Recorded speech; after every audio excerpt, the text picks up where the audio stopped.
হঠাৎ করে প্রচুর বেড়ে গেল কোয়েল পাখির বাচ্চার চাহিদা। কোয়েল পাখির বাচ্চার চাহিদা বেড়ে যাওয়ার আসল কারণ এই ভিডিওতে জানবেন। আসসালামু আলাইকুম, আশা করি সকলে ভালো আছেন। আজকের ভিডিওটি কোয়েল খামারিদের জন্য খুবই গুরুত্বপূর্ণ, কারণ হঠাৎ করে কিছুদিন যাবৎ আমরা একটি বিষয় পরিষ্কারভাবে লক্ষ্য করতেছি, কোয়েল পাখির বাচ্চার চাহিদা অনেক বেড়ে যাচ্ছে। অনেকেই বলছে বাচ্চা পাওয়া যাচ্ছে না, বাচ্চার দাম আগের থেকে অনেক বেশি, সেই সাথে বাচ্চার চাহিদাও অনেক বেশি। তো এই ভিডিওতে আমি একদমই শুরু থেকে শেষ পর্যন্ত আলোচনা করব, দয়া করে সম্পূর্ণ ভিডিওটি দেখার চেষ্টা করবেন। বর্তমান বাজারে একদিন বয়সী কোয়েল পাখির বাচ্চার চাহিদা অনেক বেশি, সেই সাথে 7 দিন 10 দিনের বাচ্চার চাহিদা অনেক বেড়েছে। অনেক হ্যাচারিতে স্টক নেই, আমি নিজেও প্রতিদিন ফোন পাচ্ছি, কেউ 500, কেউ 1000, কেউ 2000 বাচ্চা নিবে, কিন্তু আমাদের স্টক সীমিত থাকায় আমরা বাচ্চা ঠিকঠাক মতো দিতে পারতাছি না। এর মেন কারণ হলো দীর্ঘদিন যাবৎ অনেক কম দামে বাচ্চাগুলো সেল করতে হয়েছে। অনেক হ্যাচারিরা বাচ্চা সেল করে দিয়েছে বা তাদের প্যারেন্ট স্টক উধাও করে দিয়েছে বা প্যারেন্ট স্টক বিক্রি করে দিয়েছে, অনেক হ্যাচারি বন্ধ করে দিয়েছে।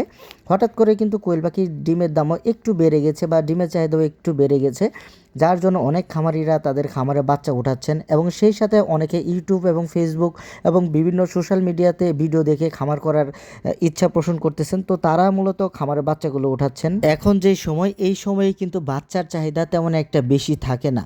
অনেক হ্যাচারিগণ কিন্তু তাদের হ্যাচারি বন্ধ করে দেওয়ার জন্যই এই বাচ্চার দামটা মূলত বেড়ে গেছে। গত বছর কোয়েল পাখির বাচ্চার দাম এবং কোয়েল পাখির ডিমের দাম অনেক বেশি ছিল, যার জন্য এই বছর খামারিরা ওই লোভে পড়ে অনেক পরিমাণে বাচ্চা তাদের খামারে উঠিয়েছেন। এখন প্রচুর পরিমাণে বাচ্চা ওঠানোর ফলে দেখা গেছে যে ডিমের বাজার অনেকটাই নেমে এসেছে, কারণ উৎপাদন বেশি, চাহিদা কম, যার জন্য ডিমের বাজার কম হয়। অনেক খামারি তাদের খামার এই মুহূর্তে বন্ধ করে দিয়েছেন। দীর্ঘদিন যাবৎ তাদের কোয়েল পাখির সেক্টর থেকে লস আসার ফলে তাদের কিন্তু খামার বন্ধ করে দিতে বাধ্য হয়েছে। কোয়েল পাখির বাচ্চার চাহিদা বেড়ে যাওয়ার আরও বেশ কয়েকটি কারণ আমি এখন উল্লেখ করব। ব্রয়লার মুরগির অনিশ্চিত বাজার, ব্রয়লার খামার করে অনেকে লোকসান খেয়েছেন, ফলে তারা বিকল্প হিসেবে কোয়েল পাখি বেছে নিয়েছেন। অল্প জায়গায় অধিক পরিমাণে কোয়েল পাখি পালন করা যায়, অল্প একটু রুম হলেই সেই রুমে কোয়েল পাখি পালন করা যায়। কোয়েল পাখিগুলো মূলত 40 থেকে 45 দিনের মধ্যে ডিমে আসা শুরু করে এবং ইউটিউব এবং ফেসবুক দেখে অনেকেই কিন্তু এই কোয়েল পাখি পালন করা সাহস পাচ্ছে, কারণ আমরা কিন্তু ইউটিউব এবং ফেসবুকে প্রতিনিয়ত সকল ধরনের পরামর্শ দিয়ে থাকি। নতুন খামারিরা কিন্তু সহজেই কোয়েল পাখি পালন করতে পারবে। কোয়েল পাখির ডিম এবং মাংসের চাহিদা অনেক বেশি।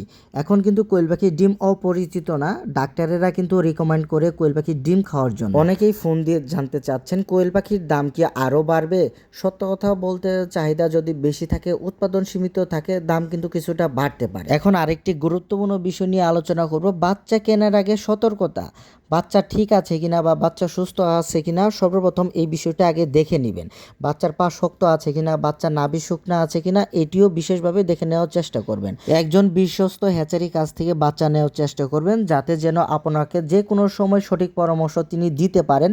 এবং বাচ্চাগুলোর ট্রান্সপোর্ট কিভাবে করবেন, ট্রান্সপোর্ট ব্যবস্থাপনা ঠিকঠাক আছে কিনা, সেই বিষয় যাচাই করে বাচ্চা নেওয়ার চেষ্টা করবেন। আশা করি আমার ভিডিওটি আপনাদের অনেক উপকারে এসেছে। যারা ইউটিউব থেকে আমার ভিডিওটি দেখছেন, অবশ্যই আমার চ্যানেলটি সাবস্ক্রাইব করবেন এবং যারা ফেসবুক পেজ থেকে আমার ভিডিওটি দেখছেন, অবশ্যই আমার পেজটি ফলো দিয়ে দিবেন।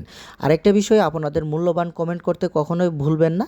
কে কোন জেলা থেকে বলছেন, আপনার জেলায় কোয়েল পাখির চাহিদা কেমন, অবশ্যই আমার কমেন্টে জানাবেন এবং সেই সাথে আপনার এলাকায় ডিমের বাজার কেমন চলতেছে দয়া করে জানাবেন, আপনার জেলাটি উল্লেখ করবেন।